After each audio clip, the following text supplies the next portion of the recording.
Saudara, polisi mengungkap penyebab meninggalnya seorang mahasiswa Universitas Pendidikan Indonesia atau UPI Bandung dari hasil penyelidikan. Korban terjatuh dari lantai 2 gedung gimnasium setinggi 6 meter. Polisi menyebut dari keterangan saksi dan kamera CCTV, korban terlihat memasuki gedung gimnasium pada pukul 11.39 siang. Kemudian pada pukul 12.28 siang, terlihat di CCTV korban jatuh ke lantai lapangan basket gedung gimnasium UPI.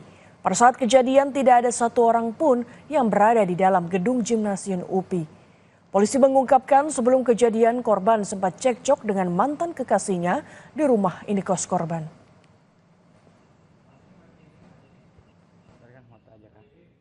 Pemeriksaan memang terjadi cekcok dengan mantan pacarnya. Diduga mungkin adalah masalah asmara. Memang kalau untuk sebabnya jatuhnya seperti apa, apakah menjatuhkan diri sendiri atau terjatuh, ini karena tidak ada CCTV yang melihat langsung, CCTV-nya melihat pada saat jatuhnya.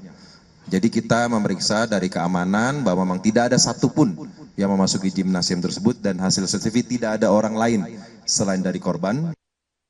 Seorang mahasiswi Universitas Pendidikan Indonesia Bandung ditemukan tewas di aula gimnasium Kamis 26 Desember. Korban jatuh dari lantai 2 tribun penonton aula gimnasium UPI. Untuk pemeriksaan forensik, jasad korban dibawa ke Rumah Sakit Sartika Asih.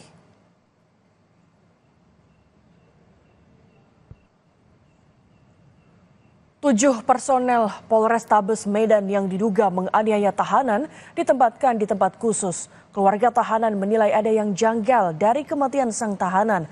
Namun Kapolrestabes Medan membantah adanya penganiayaan di tahanan.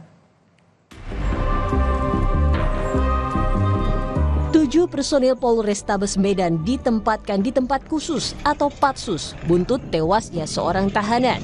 Kapolrestabes Medan Kombes Gideon Arustiawan menyebut ketujuh anggotanya kini berstatus terduga pelanggar. Ketujuh polisi diduga terlibat dalam penganiayaan terhadap tahanan Budianto Sitepu. Kapolrestabes Medan membantah jika Budianto tewas akibat dianiaya di tahanan. Ada 7 personil, 7 personil yang kami lakukan pendalaman pemeriksaan secara internal. Lalu terhadap 7 orang personil tersebut kita lakukan penempatan khusus atau patsus. Kami juga menduga kekerasan terjadi dalam proses penangkapan. Untuk kepastiannya nanti kami lakukan pendalaman dalam proses penyidikan. Karena ini harus clear antara bukti subjektif dan bukti objektif. Kemana lakiku ini, nggak tahu aku. Kalau nggak datang aku kemari, nggak tahu aku.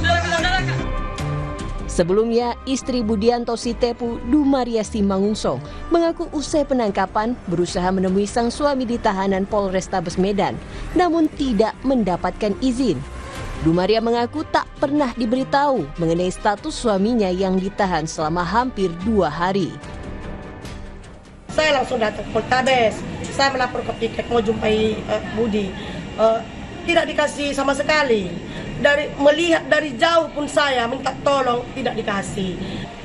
Jadi saya minta tolong, saya mau melihat suami saya di rumah sakit. Tidak boleh kalau tidak persetujuan kanit.